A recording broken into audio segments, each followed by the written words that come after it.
बाजार।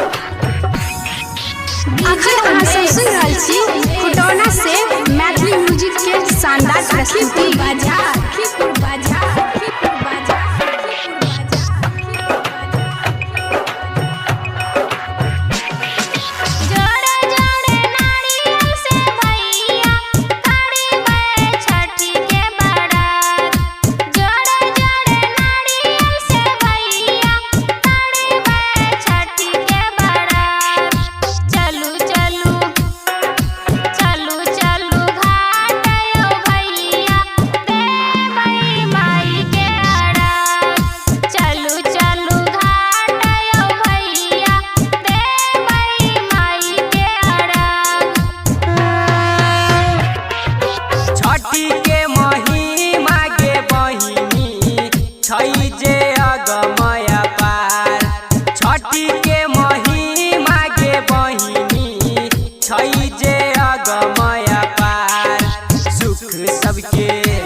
सबके देते गे बहिनी छठी मैया हमार सुख सबके देते गे बहिनी छठी मैया हमार। अखन अहाँ सब सुन रहल छी खुटौना से मैथिली म्यूजिक के शानदार प्रस्तुति। डीजे उमेश सुखीपुर बाजार।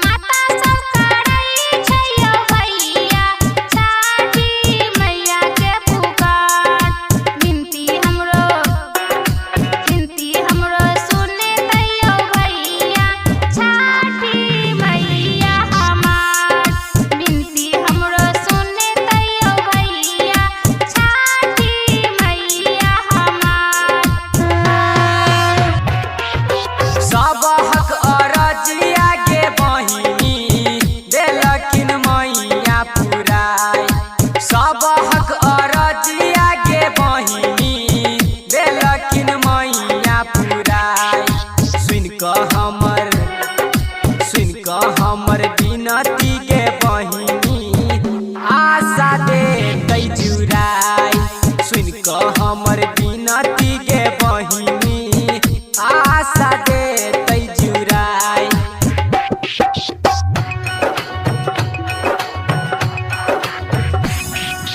Music by DJ Umesh Sukhipur बाजार।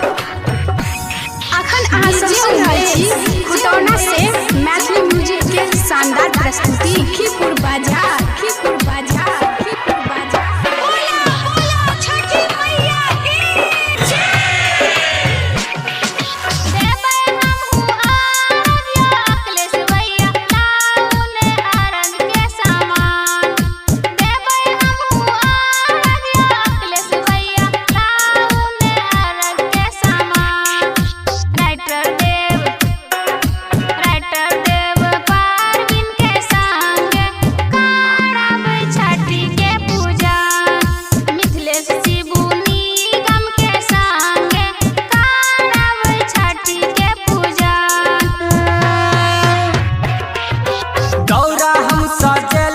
चंद्रकला बहिन बहंगी के लियो तैयार दौरा हम सजलियो चंद्रकला बहिन बहंगी के लियो तैयार।